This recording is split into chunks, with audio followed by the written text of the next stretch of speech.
guys doing good? You guys doing well? Are you comfortable like this, or should Hey. we sit this way? This is fun. Oh, okay. It'd be tougher if it was like here and everyone's in the back. Okay. So, but we're gonna be moving around a little bit. Okay, we're gonna have something. But this training is all for you guys. And I like to ask parents this question when I'm working with parents. Because I'm a father of 5. Been married 9 years. We have 5 kids. Sorry, Jen. 7's the oldest. 7, 5, 3, 2, and a 4. So my oldest is doing baseball and tennis. Our second oldest is doing dance, soccer. So I get to see this too as a parent. So it's been fun as a mindset coach. Work with pro athletes, college athletes, businesses on mindset. But I love this question. How many coaches have your kids had in their life? How many trainers, mentors? A lot. Probably can't even count, right? So I like to follow up with question number 2 is, how many coaches have you had to help navigate this crazy thing called sports, gymnastics, high performance? Probably none. And the origin of my book is called Positive Parenting. This is the theme today is positive parenting. I've written multiple books on mindset, on being your best. And here's a handout. And when I'm working with small groups and coaching youth athletes, we like to dig into fear of failure and talk about when those nerves come in or when you make a mistake, like what are you worried about? And I've asked this question hundreds of times over the years. And over time, I just kept hearing the similar theme. It was like the #1 answer on the survey. What do you think the answer was? If your kid wasn't in the room and they were asked, what are you most nervous about when you make a mistake? And yeah. Yes! Yes! Yes, that was like 60% of the response of the different options. They would say, the car ride home. Or they would say, I'd have to explain myself. But and I have empathy for you. I have empathy because you've had 0 coaching. You've had 0 training on how to deal with navigating. You're investing a ton of money, you're investing a ton of time, and you love your kids so much, you want them to have success, but you haven't had any structure on formulating how do we navigate that. And so that's why I have empathy. That's why I love to be in this position to help you guys have a toolkit to shift perspective. You guys get a handout? You guys good? Okay. So, again, Collin Henderson, author, mindset coach. It's a privilege to be here. And I think about, I'm training your athletes this year. It's like, I have kids, and my oldest son, he loves Legos. And he builds Legos, and then our 2-year-old daughter, Nora, breaks them all down. So it's like we're giving all your kids this training, and so why shouldn't you get the same language to help build them back up and have the same languages and things to focus on today? But before we do that, we're going to do an activity. Is that okay? Can we do a quick activity together? Okay. So I'm going to split the room from right here in half. So this is team 1, team 2. Okay, team 1, I'm going to teach you a dance move. You can sit down though, you don't have to get up. You can get up if you want, but would you rather sit down?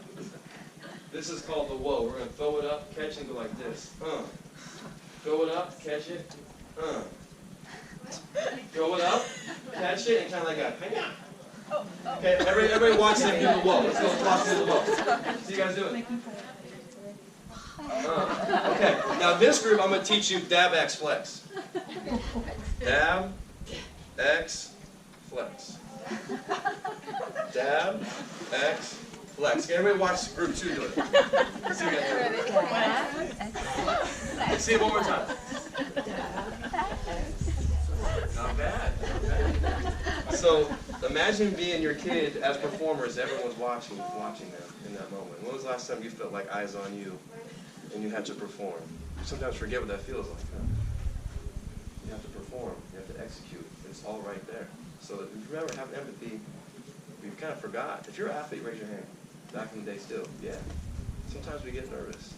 And the reason why I'm in this position, really, it's not because I was a a Pac-12 athlete, played Washington State, played football and baseball. Cougs are 3-0, by the way. Cougs are 3-0, by the way, just so you know.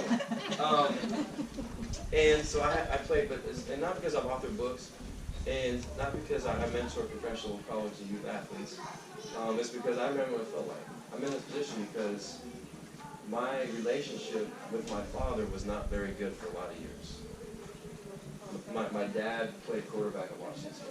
He set every passing record in the late 60s. He was a professional racquetball player in the 70s and 80s. And he was even seen in Newsweek endorsing rackets. With this like 80s leisure suit on, just like endorsing rackets. Really good athlete, but my dad was really intense. He was the biggest competitor you've ever met. And I remember when I was 11 years old, that's when it kind of started, like the yelling started. Made a mistake. I hear him in the stands yelling. Then he coached me in basketball and football. And I was usually the best player, so if I didn't play well, guess what happened? We usually lost. In that car ride home. Sometimes no words were spoken while we were eating dinner. And this created this humongous fear of failure for me. And just fast tracking to my last year at Washington State, playing baseball. So I did 4 years of football and 3 of baseball. In my last year of baseball, I played in this league in the summer called the Mink League. Missouri, Iowa, Nebraska, Kansas. And I was having a good start of the season, the first month, hitting like 350. My dad flies down to watch me play. First game, 0 for 4. Second game, 0 for 4. How many of your kids have their best performances when you're not there? Does that ever happen? Sometimes? Isn't that interesting how that happens? So, I'm 0 for 8 now, and you know, I had a good first season of baseball, and my second season wasn't very good, so I was kind of coming out not a good season. But I'm playing well this summer, and my dad says to me, so, I fly all the way down here, and you get 0 hits? Imagine how that made me feel. I was crushed. And this was like a slow build of multiple years, but as children, the human brain is not fully developed until we're in our 20s. We have what's called white matter. It's not developed even until we're in our 30s and 40s. And that deals with emotions and making choices and how to navigate complex conversations. Children don't have the brain development to handle complex conversations. I was in my early 20s and I recognized that I had enough of this. Like verbal, I won't call it abuse, but like, I just can't handle this anymore. So I basically had the courage to say, Dad, you cannot come to my games anymore. You just can't come to my games anymore. Because like Lord of the Rings, the Eye of Sauron, I felt this big, all-seeing eye on my shoulders every step of the way. Do we want our kids to feel like that when they're playing? You know what? He said, okay. He respected it. Because when he's yelling at me like, you gotta do this, he's thinking he's pushing me. And guess what I'm hearing? I'm not worthy to you unless I perform well. If I perform well, I'm worthy. If I don't perform well, I'm unworthy.